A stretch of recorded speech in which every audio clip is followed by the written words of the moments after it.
I'd like to welcome you all to this presentation about Sugarbush management, and in particular, how to evaluate the potential of a site for the efficient commercial production of maple sap. Maple sap, of course, is going to typically be used in the production of maple syrup. But what comes out of the sugar bush, what comes out of the woods is sap, and so we're ultimately producing sap of hopefully very good qualities. My name's Peter Smallage. I'm the New York State Extension Forester, and I'm the director of the Arnott Teaching and Research Forest. Within those capacities, I also participate in and help support the mission of the Cornell Maple Program, which is a team of very capable people who are dedicated to the maple industry so that there's a productive, efficient, and profitable uh, output of maple syrup and maple related products that are desirable and beneficial for society. So please feel free to contact me by email. You can see my email, and also I'll call your attention to my website where there are many good resources. The starting point for this discussion about site evaluation is to think about what we are going to be evaluating. So we're not evaluating a tree, it's bigger than a tree, and we're not evaluating an entire property. What we're evaluating is what's called a stand. And a stand is essentially a management unit. So it's an area that is similar in many of its characteristics and allows for the efficient treatment of whatever you're trying to do. And it's analogous to an agricultural field. So this is a picture that shows two different, we'll call them agricultural fields on the left and on the right, and then two different forest stands. And what you can see is that the two agricultural fields and the two forest stands have some similarities, but there are also some distinct differences. And you can imagine that the pair of forest stands and the pair of ag fields are maybe used for different things. They have a different history. They have different opportunities, different productive potentials. So the point is, an ag field is the same type of logic. Defining an agricultural field is the same type of logic you'd use to define a forest stand. You might say, well, how big is a forest stand? I'll say, how big is an agricultural field? So they tend to be bigger than gardens, usually on the scale of a few to several acres to maybe hundreds of acres. And they don't have to be uniform or what we think of as homogeneous throughout. There may be um, some unusual features, some wet spots or some dry spots or something like that. But by and large, they're fairly similar, fairly uniform. There are lots of reasons why we might want to assess the potential of a stand for the commercial production of maple sap. I'm emphasizing this as commercial because if it's a hobby production, many of these constraints start to fall away. Not all of them, but many of them do, or their threshold levels are diminished and more flexible.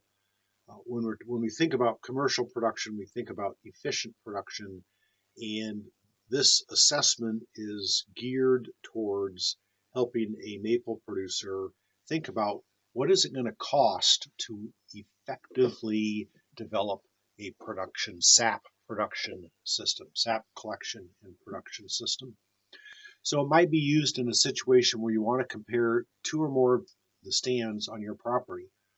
It may be that you've never done maple production and you're saying that this is something I think I'd like to try, and you don't know where to start. Do you start in stand A or in stand B? So you can compare the two of them, get a sense of which one is going to be easier to get started in. Or it may be that you're already tapping all of the maple trees that you have and you're going to expand into some leased properties.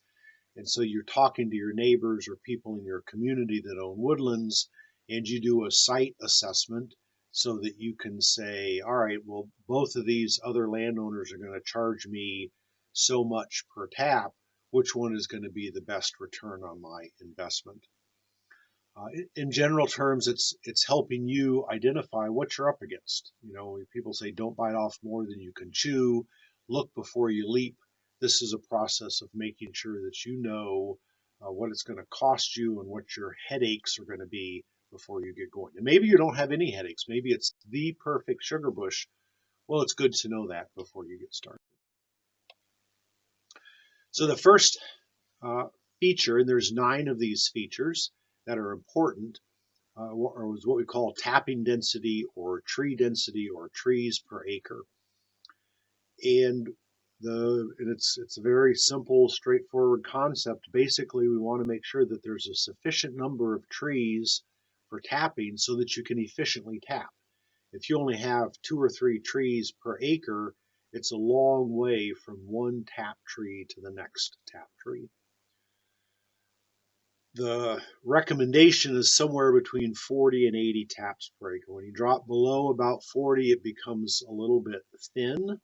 And just as a point of reference, an acre has 43,560 square feet. So you can calculate the number of square feet per tap tree and think about the average distance between your tap trees if you want. So 43560 square feet. When you get above 80, then probably you have too many trees per acre and the trees are not growing efficiently. We're going to talk about that as one of the later criteria for site assessment. So anyway, you're looking at somewhere between 40 and 80 taps per acre. And we say taps per acre rather than trees per acre because when you get up into the larger diameter trees above, let's say, 18 inches in diameter, you may be able to put 2 taps per tree. So you can, we're thinking about taps per tree or taps per acre, not trees per acre in this situation. You're probably asking yourself or asking me or whoever you're sitting there with, how do I figure out how many taps per acre I have? Well, the most efficient way to do this is what's called point sampling with a tool called a basal area angle gauge. And that's what you're looking at is this red piece of plastic. That's probably a half an hour lecture to give you just an overview of what's involved in using an angle gauge. But I'll just say it's a very simple process. I'll direct you to YouTube and just do a search for point sampling in forestry. I did that just before I started recording, and there were dozens of YouTube videos available on point sampling. So that will give you an idea. And they'll be talking about it from a basal area per acre. Then they'll define that for you, or trees per acre. We're interested in the number of taps per acre. And if you go to the other resources associated with this presentation, you can find our handout that's on the site assessment handout. The last page is a tally sheet that you can use to record a count of the trees, how you multiply that and expand that to give you the number of taps per diameter, and then from that calculate the number of taps per acre. So it's a very simple process, but it's one you have to pay attention to. The alternative is what's called a plot sampling method. We don't recommend that. There's no advantage to that in a practical sense. In a theoretical sense, if you had to create the mathematical formulas for the plot sampling, that would be easier than the mathematics of point sampling. But you don't have to do the mathematics. The mathematics are embedded in this spreadsheet or this tally sheet, and you don't need to give it any more thought. So for each of these site assessment criteria, we have remediation options. And with the tap count, your options are to thin the woods. So essentially, you're going to be counting the trees that are larger than 10 inches in diameter, maybe larger than 6 inches in diameter, to think about the future tap trees, but you're only going to be tapping trees that are at least 10 to 12 inches in diameter as the starting point.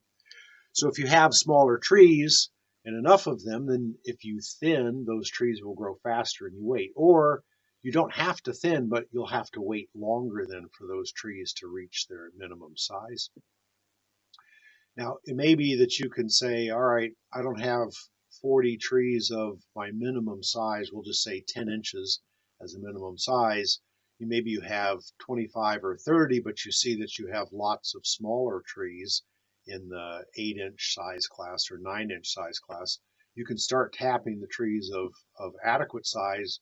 We'll do a thinning, tap the trees of adequate size, and wait for those other trees to grow. And they will grow if you release them through a thinning process.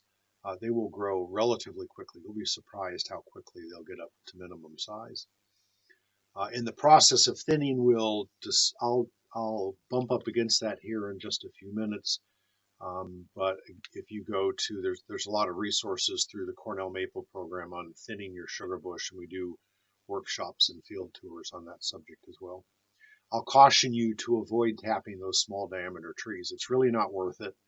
They don't produce as much as you think they'll produce. They don't have the sap volume.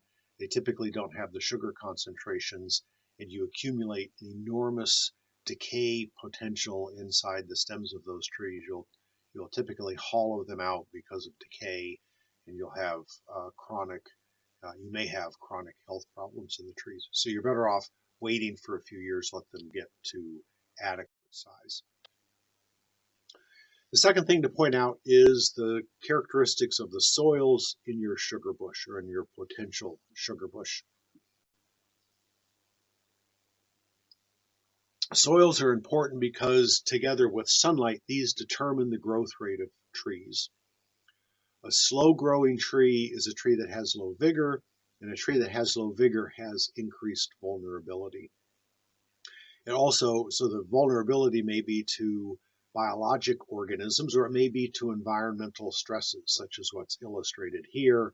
This is a sugar maple that's growing in a micro depression. So the depression is maybe 20 or 30 feet across, but it's only a few inches of a depression, but it's enough that the sugar maple tree is growing with relatively damp, high soil dampness, high soil moisture on the roots, which resulted ultimately in this crown dieback, which I've highlighted with the arrow. So the tree is not growing well. It's vulnerable to this environmental stress. It's going to make it more vulnerable to biological stressors, insects, and pathogens, and it's going to have a slower growth rate. And that growth rate is what determines the sap quality, the volume of sap, and the sugar concentrations. So soil is important. Ultimately, you want to match your species to your soil. You can't change the soil type. It doesn't happen. But what you can do is you can favor some trees over other trees. And if the soils throughout are poor, then maybe you think about that's not a good place for you to have your sugar bush, or you need to think about we'll talk about some of the other maple species. Off-site trees are going to perform poorly, and again, that's what this picture illustrates. There are resources available. I have a fact sheet that I wrote about understanding soils for woodlot management, which sugarbush management is a special case of woodlot management. So do a search on the internet for Cornell Forest woodlot soil. The fact sheet that I have is well, today when I did the search, it was the first hit. Also do a search for Web Soil Survey. This is a government USDA Natural Resources Conservation Service website that allows you to look at a satellite image of your property and figure out what soils you have there. So, and that's free. And that the fact sheet, the bullet 2 fact sheet, ties in with that Web Soil Survey. What are the remediation? Well, again, you want to match the tree species to the soils. And that's what this picture is illustrating, or at least it's a reminder of a discussion to have about that. What you can see in the kind of the middle of this picture, there's a double mainline system there. It's a wet-dry mainline system. And you see 2 blue canisters. The blue canister on the right is connected to a tree with a pink ribbon. That tree is a red maple. And the area in front of that tree, so between the stump and the stem, the top stem that's laying down, is a poorly drained location. That's a red maple. The tree associated with that right canister on the right side is a red maple. Red maple is more tolerant of poor soil drainage than is sugar maple. The tree that's with the blue canister on the left is a sugar maple, and they're both doing fine, but it's because that you can see how close they are together, but it illustrates the importance of matching tree species with soil conditions. The stump is a sugar maple stump that probably was not a healthy tree, given that it was right on the edge of this poorly drained soil condition. So sugar maple is the most site demanding. It needs the best quality, growing quality conditions, so high soil fertility, appropriate soil drainage, needs enough moisture but not too much, good soil aeration. Red maple is a little more tolerant of soil moisture or soil dryness. Silver maple is a species that's more common in the Midwest, and it grows on river floodplains where it may be periodically flooded, and it grows extremely well, and it can grow on wet soils as well. And all of these can produce maple syrup, very good tasting maple syrup. It's difficult to change the characteristics of the soil. You may be able to do some pH adjustments with liming.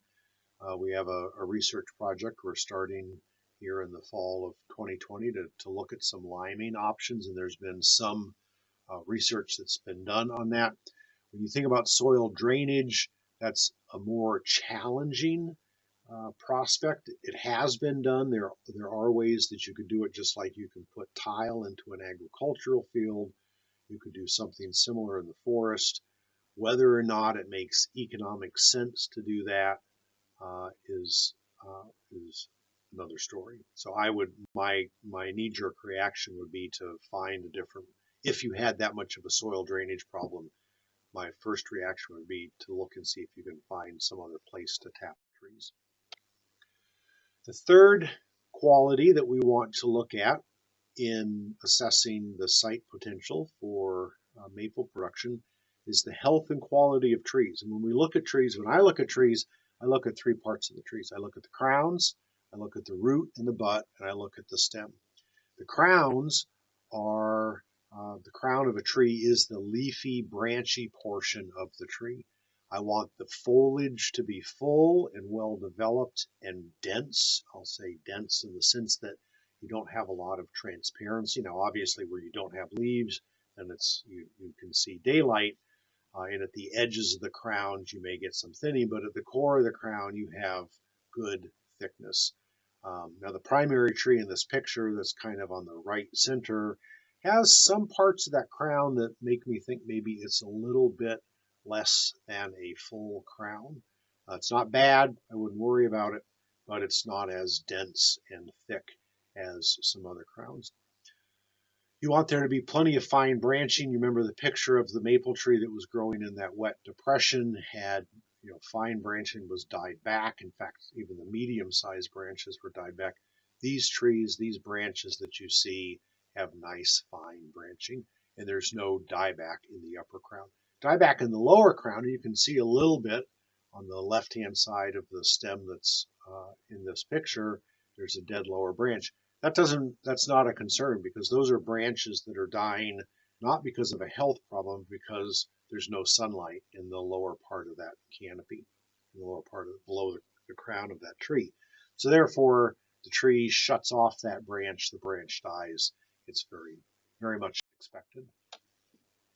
The root and the butt is important because it's really an indication of what's happening below the soil. So it would be ideal to look at this tree and say, what's the health of the root system? Because we can't do that, we can only say, is there anything about the tree that might make me suspect that there's been some progression of disease organisms into the root system? And a wound such as you see on this tree makes me think maybe something happened. This is probably prior logging damage, and probably logging damage that may be 40 or 50 or 70 years ago on this tree. It got bumped, and then it never was able to quite reheal. So the tree is growing. It probably has a pretty decent looking crown, but it may very well have decay organisms that have moved into the root system.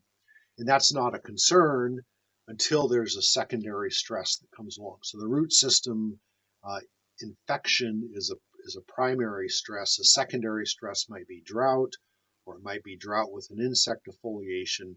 So when trees get double and triple stress events, they tend to not fare well.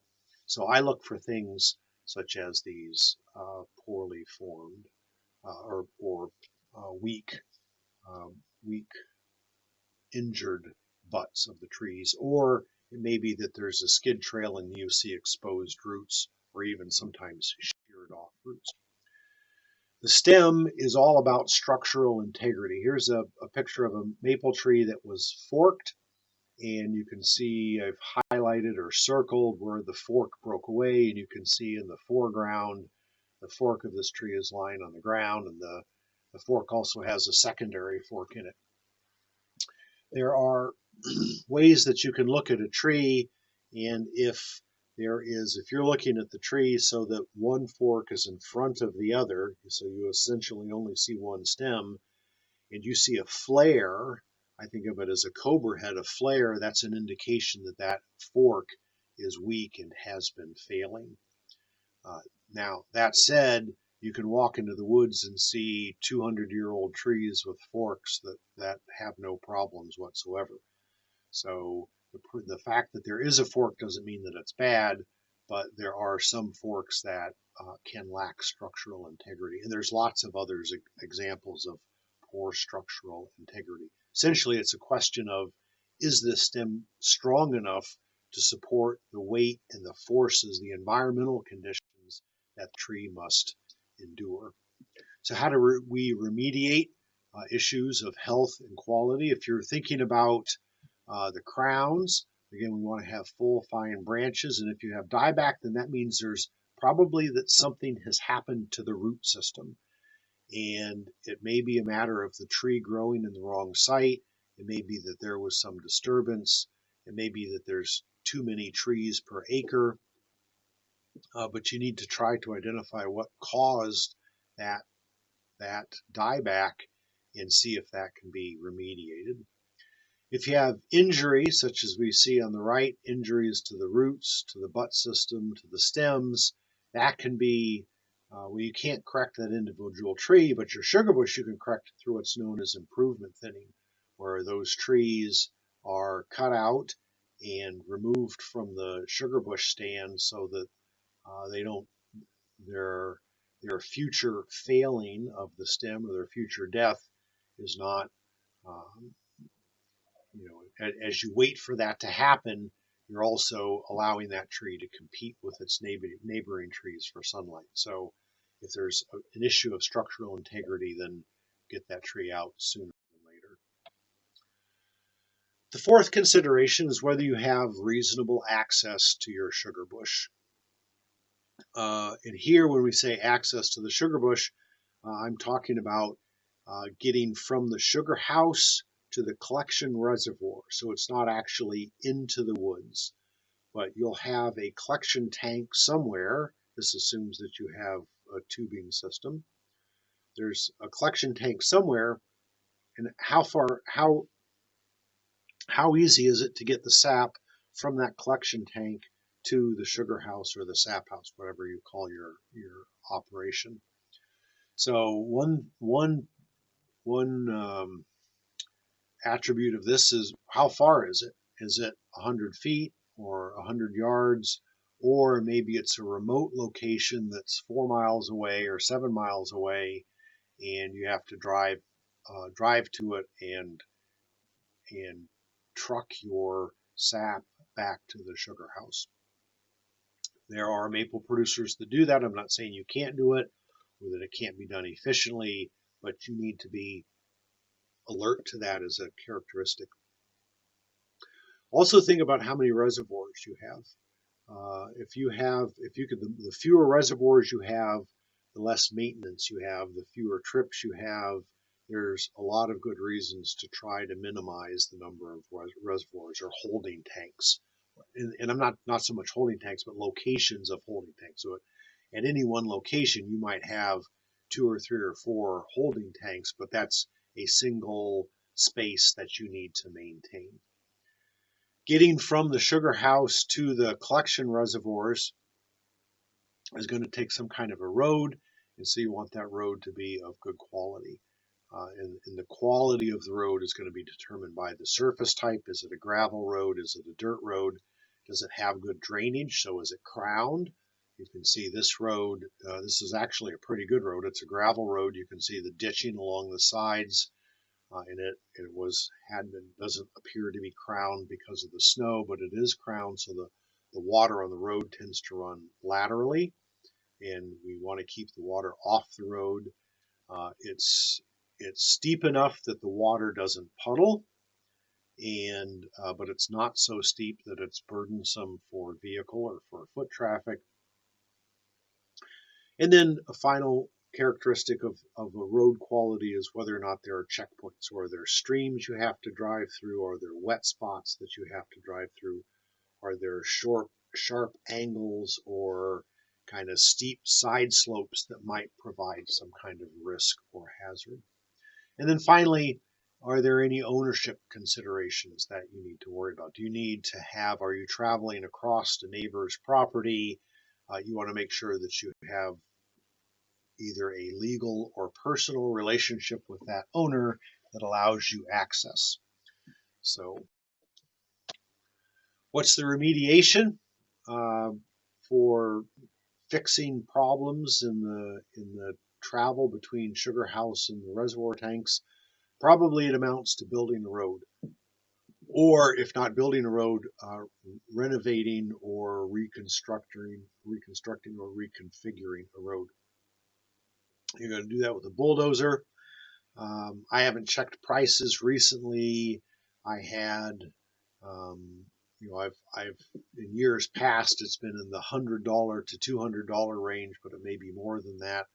Some of you are handy with equipment. You can rent a bulldozer from local vehicle or local equipment rental spaces, and do the work yourself if you want.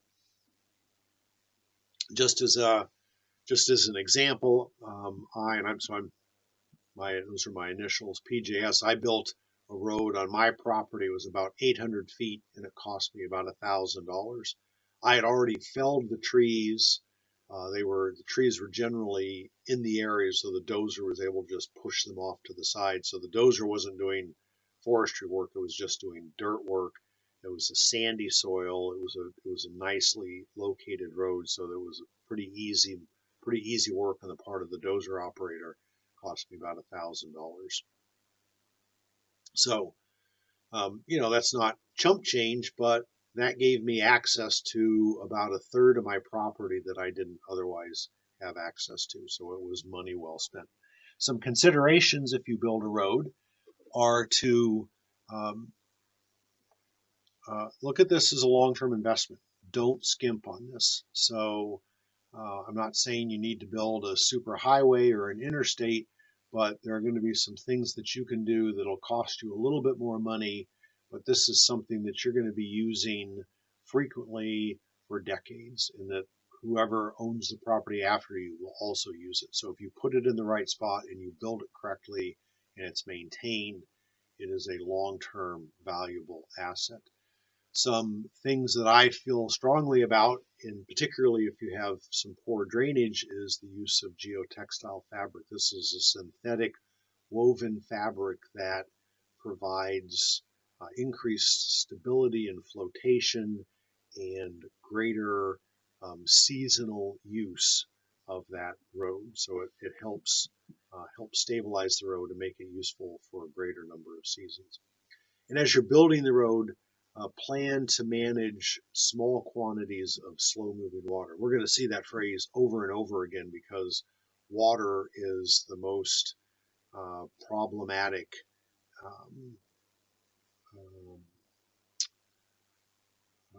is the biggest problematic characteristic of road management and maintenance. So you want to make sure the water doesn't get going too fast and there's not too much of it. The second version of access in Sugarbush is access within the Sugarbush. And this is important because you're going to move equipment, tubing systems, whatever you have, you need to move it in there. And you can put it on your back and carry it in, or you can put it in the back of your UTV or on a wagon behind your tractor and drive it into the Sugarbush. And we had the Sugarbush that I showed earlier with the blue canisters as the Arnott Forest Research Sugarbush. And until we did the thinning that happened just before the picture that you saw, we had very poor access. And when we'd carry those research canisters in and out, you'd put one on your shoulder and walk it in or walk it out. And so there's a lot of work. And after we did the logging, we redesigned the tubing system to make sure we had good access. And that has made a world of difference. So you can see the list of things there: tubing layout, tree health inspection, cleaning tubing, tubing inspections and leak checks and gathering buckets. So the access is vitally important. So the first thing is to look at, are there any roads? And if there are any roads, are there enough roads, and are they in the right locations? And are they good quality roads? So there's a lot of times that some previous owner put in a road and they didn't understand the characteristics of where that road was going, or they looked at it in dry season and it seemed okay, but as you well know, the softest soil of the year is during maple season. So when you may be needing that ground to be supporting equipment is when it's least able to do that. So sap season, I just said sap season is soggy soil season. Here's a picture that I got from Gary Graham, who's a maple specialist at Ohio State University. And the story he tells is the tractor in the front got stuck, and so the maple producer got his backup tractor, got that backup tractor stuck, and then went and got his neighbor and brought that tractor over, and then had that third tractor also stuck. So road layout, soil conditions can make for either a productive day or for an unproductive day. The productive days happen because you use good judgment. First of all, you always leave your brain turned on, but then you use best management practices for roads and trails. You want to be managing small quantities of slow-moving water, and the best way to manage that water is if it's actually moving. And so ideally you have a 3 to 10% slope. Now, I grew up in the Midwest, and there's a lot of the parts of the Midwest and other areas, such as you see here in Ohio, where you don't have any slope to the land or any appreciable slope. So you can't create a slope. That means you need to be that much more careful about soil drainage conditions, making sure there's appropriate surfaces, and that may mean bringing in gravel in some places, using things like broad-based dips and open-top culverts, such as we see here. So if you're going to do a remediation for interior road access, it may be that you start with a timber sale, such as illustrated by that upper left picture. The logging crews are going to be putting in some pretty decent corridors that you can subsequently use. And if you talk with them at the beginning and you lay out the trail systems, depending upon what you need, they can probably help you accomplish a lot of your trail building without any real effort on their part. The other thing you have to worry about, though, so that's trail placement. The other thing is dealing with wetness. And here are 3 pictures that give example strategies. On the lower left-hand corner, a section of corduroy. This was an ATV trail, and there's just a handful of beech saplings dropped in there. If you're going to be using heavier equipment, you would want bigger poles that would be longer, and it provides essentially flotation across a poorly drained location. If you have water running down the road, you can use what's known as an open-top culvert, as you see in the upper right-hand picture. This is on a driveway. You can do the same kind of thing in a woods road. Design it so that you can clean it out, because every year or so you're going to need to get in there and scrape out whatever debris accumulates. This is done with some pressure treated lumber and some spacers and carriage bolts. If you are a welder, you can find an old piece of well sleeve, the 6-inch diameter well casing, and cut openings in the top of that and then bury that.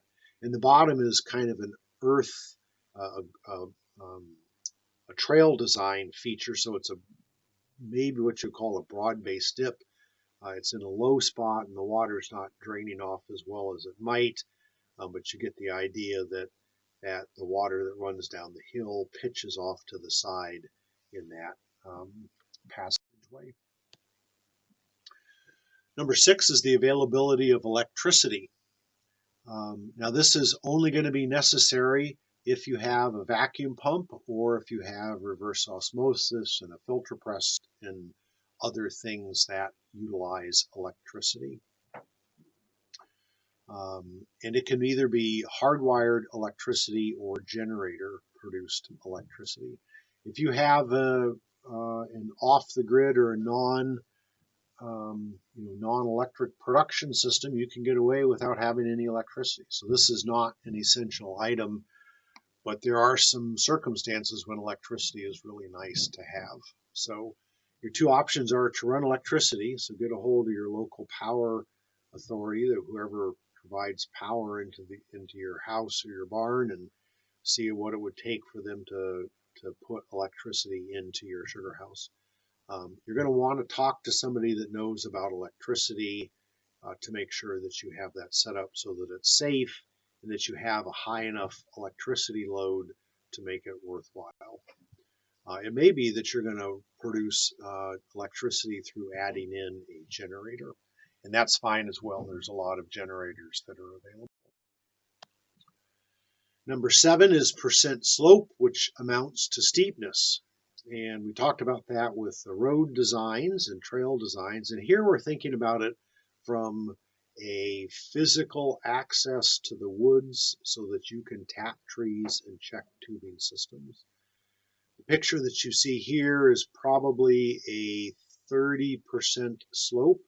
It was an area that I had investigated once as a research section of Sugarbush, and I went on to it once, tapped a few trees, collected sap a couple of times, and thought, this is too much like work. There are better places I can do my research. You're probably going to be looking at a 3 to 15% slope is most acceptable for tubing systems, probably less than that for bucket systems, because especially if you are going to be carrying your buckets uphill, you don't want to be slipping in the snow and spilling those buckets, or slipping downhill and spilling the buckets. So there's just enough, but not too much. You want just enough because for a tubing system, you'll have it's advantageous to have some percent slope so you can make sure you keep the sap in this tubing system moving. The remediation on this one, as you can imagine, is pretty tough. There's not an awful lot you can do. Now, if it's really steep or if it's moderately steep and you have the capacity, you can build roads on the contour. We're probably at about a 3 to 10% slope on the contour, and then that shortens the distance that you have to travel up and down that slope. But other than that, there's not a lot you can do. Number 8 is determining whether your forest needs management. And by management, what I'm really talking about is how densely packed are the trees, how much competition do those trees have for sunlight. And so if you look at these trees, obviously it's a winter shot picture, it's a winter picture, and if you imagine those trees full of leaves, you would not see any daylight. And that's one of the indications. It's a very casual indication, but an indication that the trees are competing for sunlight. Sunlight is what determines photosynthesis. Photosynthesis determines the amount of sugar that's produced in the leaves and the volume of the tree. The tree volume determines the sap volume. Therefore, the amount of sunlight that a tree crown receives determines the syrup production efficiency. I can't state this, I can't overstate this as to its importance. And I can also say that this is probably the greatest shortcoming of the sugar bushes that I walk in. When I think about what could improve their production efficiency, it's the woods needs to be thinned so that the trees are growing more vigorously. Your sugar bush is an asset. It's the only asset that you have in your entire production system, other than the people. So the people in the trees, the living biological organisms, are the only assets that can improve through time. All of your other assets depreciate. Every day they get worse and they get more worn out. Your forest and your people can get better through time if you take care of them. So if you need, if you're wondering whether or not you need management, you can start by contacting in New York the DEC forester to help you evaluate stocking. The same tool that we looked at in the first bullet point, which was about tap density, that angle gauge is what's used to evaluate overall stocking. The forester that you talk with, most foresters are trained to focus on timber management, not on sap management and sap production. So if they're uncertain about what level of stocking is appropriate, let them know that the stocking for good sap production is going to be at or below the optimum stocking for timber production. So the timber production in sugar maple woods is going to be about 60 square feet of basal area. So you're going to want to be probably about 55 to 60 square feet of basal area. And because of that, that means that you're probably going to need to cut some trees. This picture is illustrating some trees that were cut. This is Mike Farrell, who's formerly with Cornell Maple Program and now in private enterprise. We worked on a thinning project with some maple producers and ended up cutting a lot of trees. And what we found is that you may need to cut some maple trees. So, and that's okay, because not all maple trees are created equal, and what you want are the best and most vigorous, thrifty maple trees in your sugar bush. The final point here is thinking about associated vegetation. This primarily gets at both the canopy trees, such as we just talked about, but more so about the interfering and invasive plants. And what happens is that in much of the Northeast, we have an overabundant white-tailed deer population. The deer eat the desired plants, and the desired plants that we like are also the plants that the deer like. And so the deer eat those. And in the process of eating the desired plants, they don't eat the undesired plants.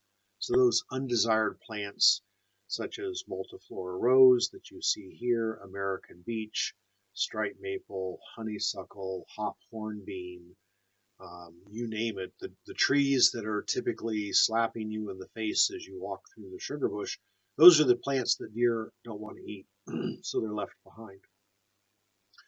When they proliferate and reach their peak, they limit access, they limit tree regeneration, and they limit biodiversity. So these are very significant problems, and can take all the fun out of managing your sugar bush woods. So how do you deal with associated vegetation? It might be that you're going to need to do some thinning in the overstory. And so I'll call your attention to my YouTube channel. So it's youtube.com/forestconnect, and do a search for thinning to achieve landowner objectives, or you can just click on that link. And that talks about thinning, so that's manipulating the overstory, or you can look at the video Identify and Control Invasive Plants. So both of those are archived webinars. I run a monthly webinar series, and you can check out those archived webinars there. The Identify and Control Invasive Plants is a presentation by Dave Jackson out of Penn State. It talks a lot about how to use herbicides. There are mechanical methods, such as shown in the picture, this fecon. Those can be effective, uh, and it depends on the circumstances as to whether you could or should use a chemical or a mechanical control technique. So this is my closing slide again, and information that you can jot down: my email address, my phone number, Cornell Maple Program website. We have a social media site that's called cornellforestconnect.ning.com. I encourage you to look at that. We have some resources there, minimal resources, but some resources on maple syrup production. I appreciate the time that you've spent with me on this presentation, and I look forward to hearing any questions that you have, and feel free to contact me at any time. Let me know if I can be of assistance. Thank you.